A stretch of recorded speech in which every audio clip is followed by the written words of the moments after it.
यानंतर रोमीचे अध्यक्ष डॉक्टर प्रशांत नाईकवडी आपल्याशी नैसर्गिक शेती प्रमाणीकरण या विषयावरती संवाद साधतील. Slide please.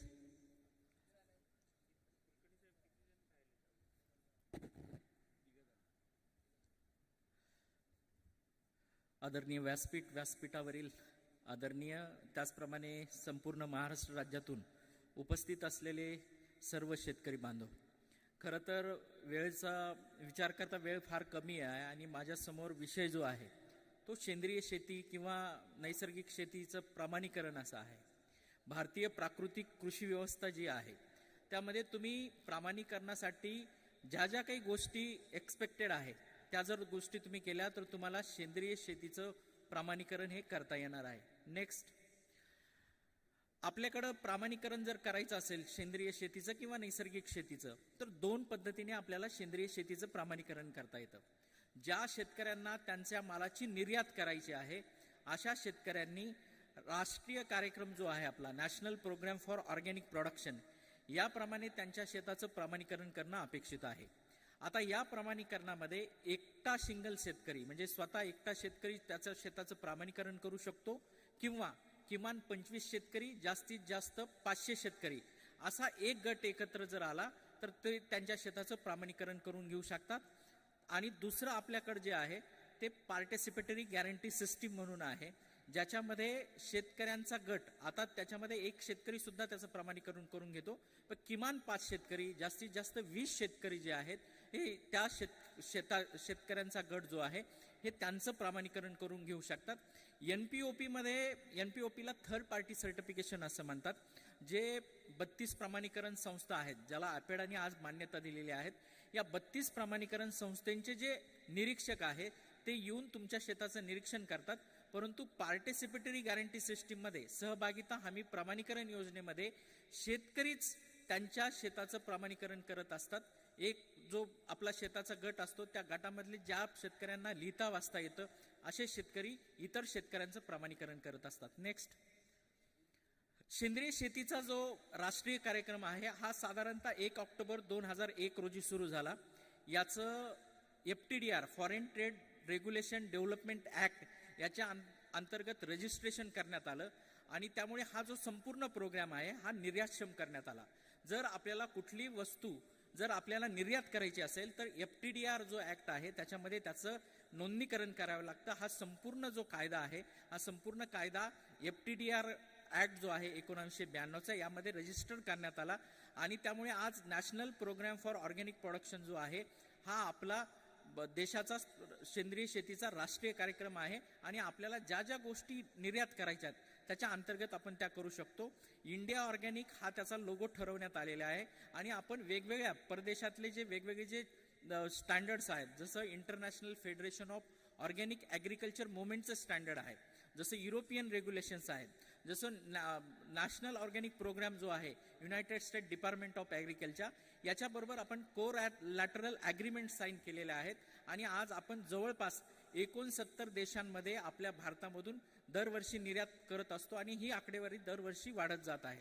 नेक्स्ट, हा जो कार्यक्रम आहे हा कार्यक्रम मिनिस्ट्री ऑफ कॉमर्स आणि मिनिस्ट्री ऑफ ॲग्रिकल्चरच्या संयुक्त विद्यमाने चालतो.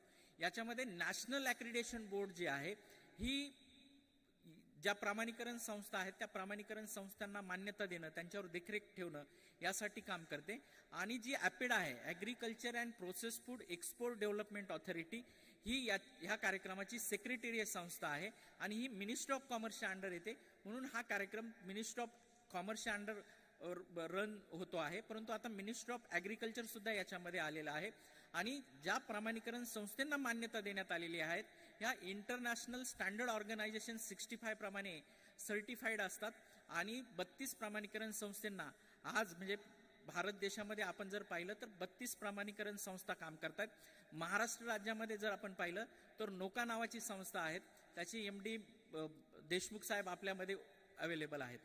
नेक्स्ट, आज जर आपण सेंद्रिय शेतीच्या राष्ट्रीय कार्यक्रमाचं जर फ्रेमवर्क पाहिलं तर मिनिस्ट्री ऑफ कॉमर्स आणि मिनिस्ट्री ऑफ ॲग्रिकल्चर यांच्या इक्विव्हॅलंट इथं agriculture and export development authority आणि ॲपेडाच्या अंतर्गत जे येतं ते नॅशनल ॲक्रिडेशन बोर्ड प्रमाणीकरण संस्था आणि प्रयोगशाळा ज्या आहेत, म्हणजे आपण जर प्रमाणीकरणाला गेलो, म्हणजे एखादा निरीक्षक जर शेतावर गेला आणि त्यांनी निरीक्षणाच्या वेळेस त्याला जर काही डाऊट्स आले, तर वेगवेगळ्या प्रकारचे हेवी मेटल्स असतील किंवा कीटकनाशकांची रेसिड्यू असतील किंवा पॅथोजेनिक ॲनालिसिस असतील, तर हे करण्यासाठी प्रयोगशाळा, अशा प्रमाणीकरण संस्था आणि प्रयोगशाळा याला मान्यता देण्याचं काम नॅशनल ॲक्रेडिटेशन बोर्ड करतं. आणि प्रमाणीकरण संस्थेच्या अंतर्गत एक शेतकरी असेल किंवा गटामध्ये शेतकरी असतील किंवा सेंद्रिय मालावर प्रक्रिया करणारे प्रक्रियादार असतील किंवा सेंद्रिय मालाचं ट्रेडिंग करणारे लोक असतील किंवा सेंद्रिय निविष्ठा बनवणारे व्यापारी असतील, याचं प्रमाणीकरण केलं जातं. नेक्स्ट, आज जर आपण पाहिलं तर आपला जो national programme for organic production आहे, हा जगामध्ये थोडा विविधता असलेला प्रोग्राम आहे. जगामध्ये एक आगळं वेगळं महत्त्व आहे. आपण 2011 मध्ये ट्रेसनेट नावाचा एक एलिमेंट सुरू केलेला आहे. म्हणजे सपोज आपल्याकडून जो माल निर्यात होतो याच्यामध्ये जर कुठं काही केमिकल किंवा कुठं काही रेसिड्यू आढळला, तर साधारणतः तो किमान कुठल्या 5 किंवा 10 शेतकऱ्यांमधून आला असेल, याच्यासाठी ट्रेसेबिलिटी म्हणजे माग घेण्याची पद्धत त्याच्यामध्ये आणण्यात आलेली आहे. आणि हा अतिशय ट्रान्सपरंट कार्यक्रम आहे आणि हा पूर्ण संगणकीकृत करण्यात आलेला आहे. आता याच्यामध्ये जिओग्राफिकल पोझिशनिंग सिस्टीम सुद्धा आणण्यात आलेला आहे. जो सेंद्रिय शेती करणारा शेतकरी आहे, त्या शेत्याचं युनिक आयडेंटिटी नंबर जो आहे, त्याचं लँजिट्यूड आणि लॅटिट्यूड डिस्टन्स टाकल्याशिवाय आपल्याला या प्रक्रियेमध्ये आपला जो सहभाग आहे तो नोंदवता येत नाहीये. आणि GPS मुळे ही पद्धत जी आहे ती अतिशय ट्रान्सपरंट आणि अतिशय चांगली झालेली आहे. नेक्स्ट, आज जर आपण पाहिलं तर आपल्याकडे सेंद्रिय शेतीचा नॅशनल प्रोग्राम फॉर ऑर्गॅनिक प्रोडक्शनचा जो कार्यक्रम आहे, याच्यामध्ये वेगवेगळ्या प्रकारची सर्टिफिकेशन करण्यात येतात. Next slide please. आज जर आपण पाहिलं तर आपल्याला जर थर्ड पार्टी सर्टिफिकेशन करायचं असेल, म्हणजे जर आपल्याला आपल्या शेताचं किंवा आपले जे शेतकरी गट आहे त्याचं जर आपल्याला थर्ड पार्टी सर्टिफिकेशन जर आपल्याला करायचं असेल, तर आपल्याला सगळ्यात आधी सेंद्रिय शेतीची जी मानकं आहेत, प्रमाणीकरणाची मानकं, त्याची माहिती असणं गरजेचं आहे. दुसरं, त्या मानकांचं पालन करणं आपण गरजेचं आहे. तिसरं, त्याचं डॉक्युमेंटेशन करणं गरजेचं आहे.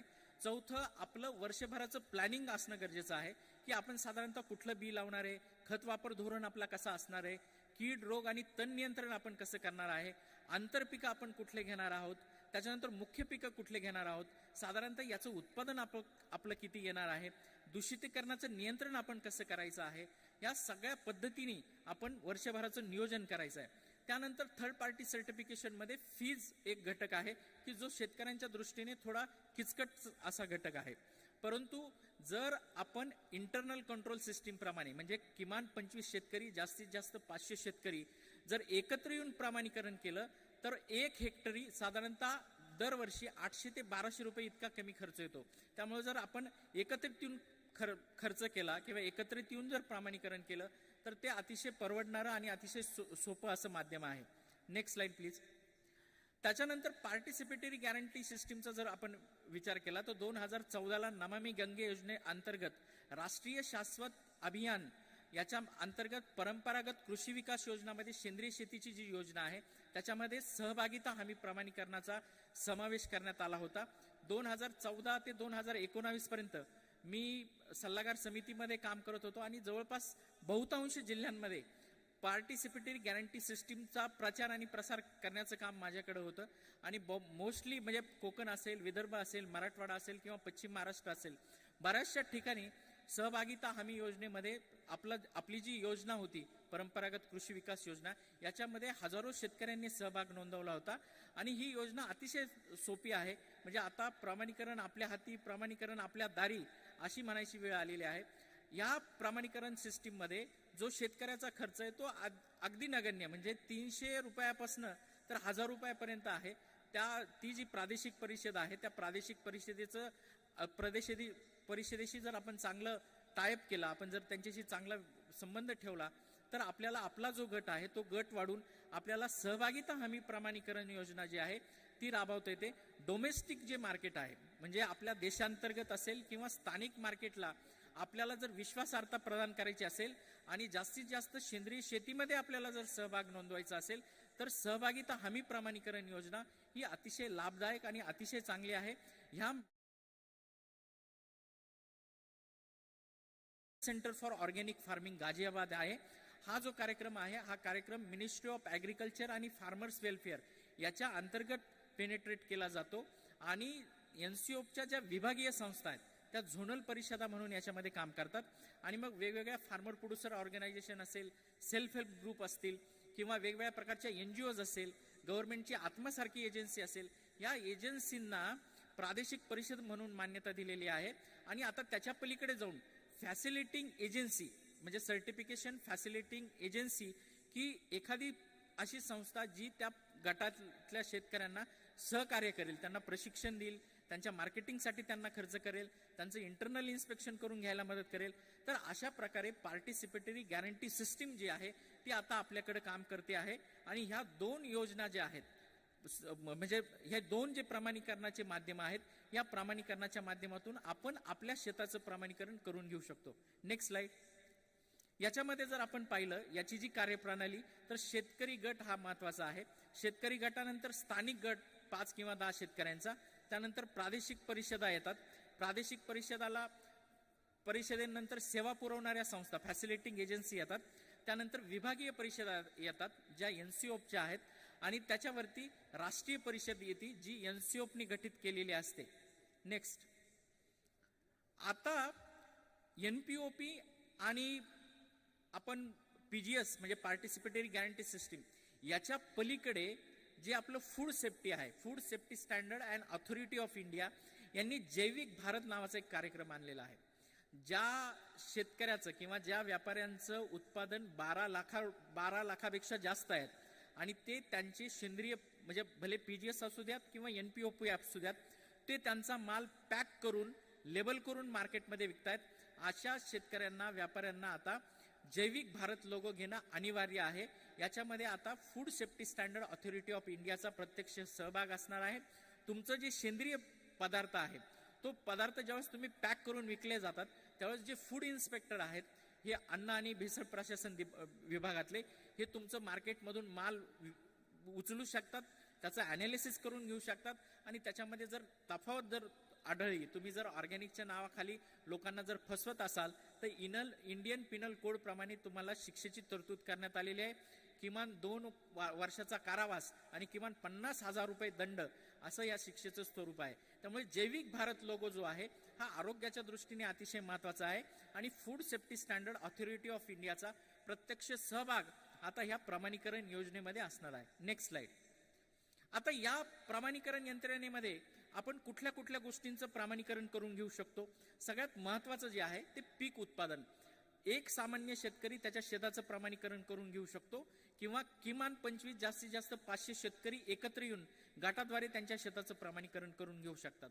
दुसरं, आपल्याकडे जे पाळीव प्राणी आहेत, गायी असेल, म्हैस असेल, इमू असतील, कोंबड्या असतील, मग आपल्याकडे ऑर्गॅनिक मिल्क नावाची कन्सेप्ट आहे किंवा ऑर्गॅनिक मटन नावाची कन्सेप्ट आहे, ऑर्गॅनिक एग्ज नावाची कन्सेप्ट आहे. याचं प्रमाणीकरण आपण करून घेऊ शकतो. पाळीव प्राणी, दुग्धजन्य जे पाळीव प्राणी आहे त्याला जर आपण एका विशिष्ट प्रकारे मानकाच्या साहाय्याने जर आपण याचं पालन पोषण केलं तर आपण या गोष्टींचं प्रमाणीकरण करून घेऊ शकतो. तिसरं, ज्या निविष्ठा आपल्याला सेंद्रिय शेतीमध्ये वापरायच्या आहेत, ज्याला आपण बायोफर्टिलायझर किंवा बायोपेस्टिसाइड म्हणतो, अशा निविष्ठांचं सुद्धा प्रमाणीकरण आता केलं जातं. आणि जर तुम्ही सेंद्रिय शेती करत असाल आणि त्याचं प्रमाणीकरण जर तुम्ही करत असाल तर तुम्ही तुमच्या शेतावर अशाच निविष्ठा वापरल्या पाहिजे की ज्या सेंद्रिय शेतीच्या राष्ट्रीय कार्यक्रमाप्रमाणे प्रमाणित आहेत. त्यानंतर सेंद्रिय जो शेतमाल आहे त्याच्यावर ज्या प्रक्रिया केल्या जातात, सपोज आंबा आहे आणि आंब्यापासून आपण ज्यूस बनवणार आहेत, ऑर्गॅनिक आंब्याचा ऑर्गॅनिक ज्यूस आपल्याला करायचा आहे, त्याची एकाग्रता जी आहे, सेंद्रिय एकाग्रता ती अखंड राहावी यासाठी प्रक्रिया युनिटचं सुद्धा आपल्याला इन्स्पेक्शन करता येतं. त्यानंतर व्यापारी जे आहेत म्हणजे सेंद्रिय शेतकरी जे आहेत त्यांच्याकडून सेंद्रिय शेतमाल घेतला आणि तो निर्यात केला किंवा स्थानिक बाजारपेठेमध्ये विकला, अशा सुद्धा व्यापाराचं आपल्याला ऑर्गॅनिक सर्टिफिकेशन करता येतं.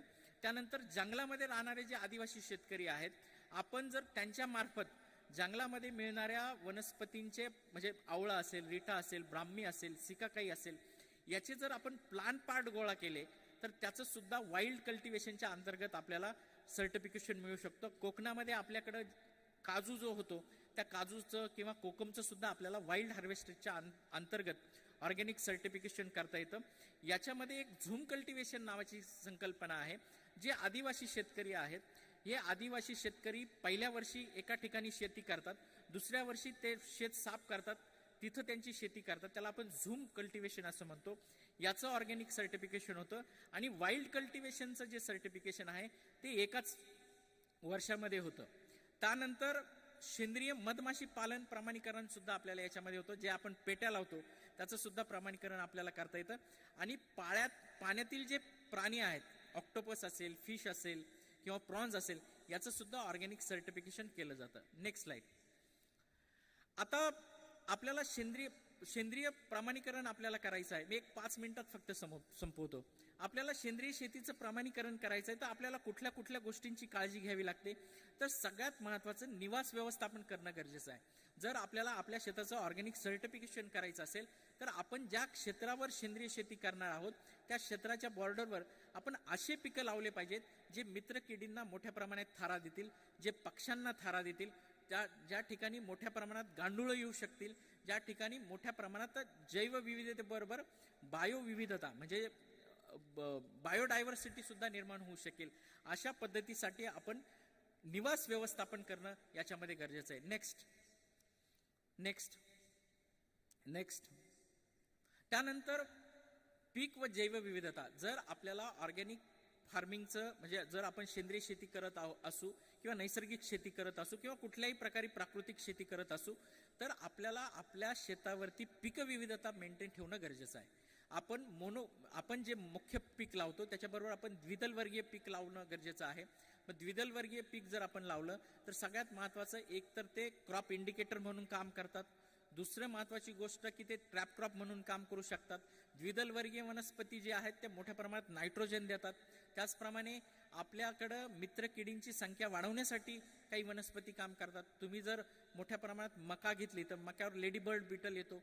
चवळीचं पीक घेतलं तर चवळीवर क्रायसोपा कार्नी येतो, जो एका वेळी हजारो जे रस शोषक किडींचे अंडे आहेत तो फस्त करतो. अशा प्रकारे आपल्याला पीक विविधता घेणं गरजेचं आहे. आणि याच्यामध्ये अल्टिमेट एक कारण असं आहे, जर आपल्याकडे पीक विविधता असेल म्हणजे एकामेकाला सहचारी असणारी पिकं जर आपण प्रमाणीकरणामध्ये घेतले, सपोज एखाद्या पिकाला म्हणजे मुख्य पीक आहे त्या पिकाला जर आपल्याला रेट मिळाला नाही तर इतर 3 पिकांमुळे आपल्याला मार्केटमध्ये थोडा रेट मिळतो आणि आपलं आर्थिक जे गणित आहे ते कोलमडत नाही. आणि दुसरं की आपल्याला बाहेरून निविष्ठ आणण्याची गरज पडत नाही.